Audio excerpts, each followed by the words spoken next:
నమస్తే welcome to TV 999 news. Munugode మండలం చల్మడ గ్రామంలో పత్తి రైతుల ఆందోళన. నియోజకవర్గ స్థాయిగా సీసీ అధికారులను పత్తి మిల్లు యజమానులు కుమ్మక్కై చిన్నకారు రైతులను మోసం చేస్తున్నారు.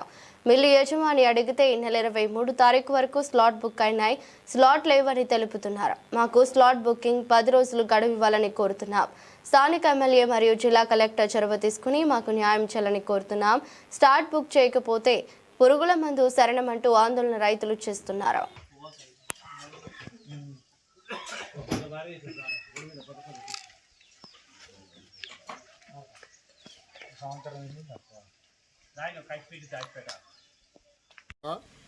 నేను ఒక సాధారణ సన్నకారు రైతుని. నా సొంత భూమి ఒక 5 ఎకరాలు ఉంది.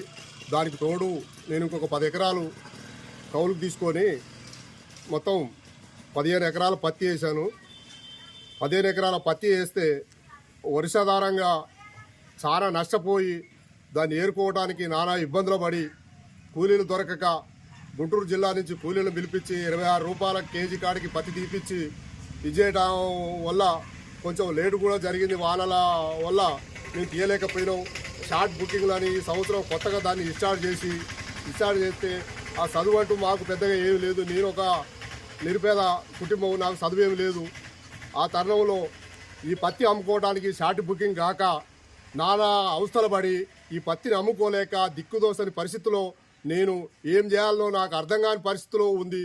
ఆ పరిస్థితిలో ఉన్నందుకు మా జిల్లా కలెక్టర్ గారు కానీ, మా స్థానిక మా ఎమ్మెల్యే గారు కానీ మా మీద దయదలిసి మా రైతుల మీద నాతో పాటు ఇంకా వెనకబడిన రైతులని వీళ్ళందరినీ ఓ బిడ్డలాగా చూసుకొని ఈ ఆపిన షార్ట్ బుక్ అనే దాన్ని మళ్ళీ విడుదల చేస్తే మేము వెనకబడిన రైతులము మేము ఈ పత్తిని అమ్ముకొని ఏమన్నా మాకు ఉన్న ఈ అప్పులు చప్పులు కొంచెం వడ్డీలో అయ్యో కట్టుకుంటామని మేము ప్రార్థిస్తున్నాం వీళ్ళని. అందువల్ల ఈ షార్ట్ బుకింగ్ కాక మళ్ళీ చేయక ఏ మిల్లు కాడ పోయి అడిగినా కూడా 23 తారీఖు వరకు మేము చేసినాము, అంతకు మించి లేదని ఈ సీసీ అధికారులు చెప్పడం వల్ల మాకు దిక్కుదోసని పరిస్థితి ఏర్పడుతుంది. ఈ దిక్కుదోసని పరిస్థితిలో మేము ఏం చేయాలో ఇసం దాగి సచ్చేదానికన్నా ఇంకా మాకు మిగిలింది ఏమి లేదు అనే దాని మీద నాకైతే కళ్ళకు అనిపిస్తుంది.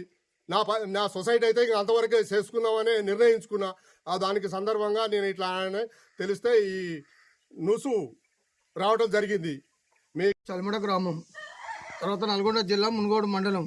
తర్వాత నాకున్నది 3 ఎకరాలు. 3 ఎకరాల 15 క్వింటాల పత్తి వెళ్తే ఆ పత్తి అమ్ముకోవాలంటే చాలా ఇబ్బందుల పాలయ్యి తర్వాత స్టార్ట్ కట్ అని వాళ్ళు మా చదువు లేక ఆ బుకింగ్ అనేది ఎప్పుడు చేస్తారో అది ఎప్పుడు ఇడిచిపెట్టేది 12 గంటలకు ఒక 15 నిమిషాలు 20 నిమిషాలు వదిలిపెట్టి దాన్ని మళ్ళీ కట్ చేయడం మొదలవుతుంది. దాన్ని అమ్ముకోవాలంటే ఈ పత్తి పండించిన పత్తి ఎకరానికి 5 క్వింటాల పత్తి అమ్ముకోవాలంటేనే చాలా ఇబ్బందుల పాలవుతున్నాం మేము.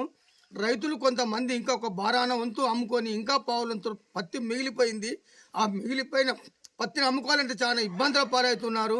తర్వాత ఈ రైతులు ఇబ్బందులు పెట్టిన దానికంటే ఈ కలెక్టరు తర్వాత ఈ అధికారులు ఏం చేస్తారో అది అర్థమైతే లేదు. గవర్నమెంట్ ఒక నిర్ణయం తీసుకొని ఆ కలెక్టర్కు ఒక ఆదేశం ఇచ్చి తర్వాత ఇంకా దీన్ని ఈ సీసాయిని ఇంకొక వారంలో పొడిగించితే చాలా మంచిగా ఉంటుంది. ఈ రైతులు పావులంతు రైతులు కూడా వాళ్ళు వెనకబడ్డ రైతులు కూడా ముందుకు అందరిలో కలిసిపోతారని దాన్ని తెలియజేసుకుంటూ తర్వాత ఈ షార్ట్ కట్ అనేది ఎందుకు పెట్టేది కరెక్టే, దాన్ని పెట్టేదా మంచిగానే పద్ధతి ఉంది. కానీ చదువు రాని వాళ్ళు చాలా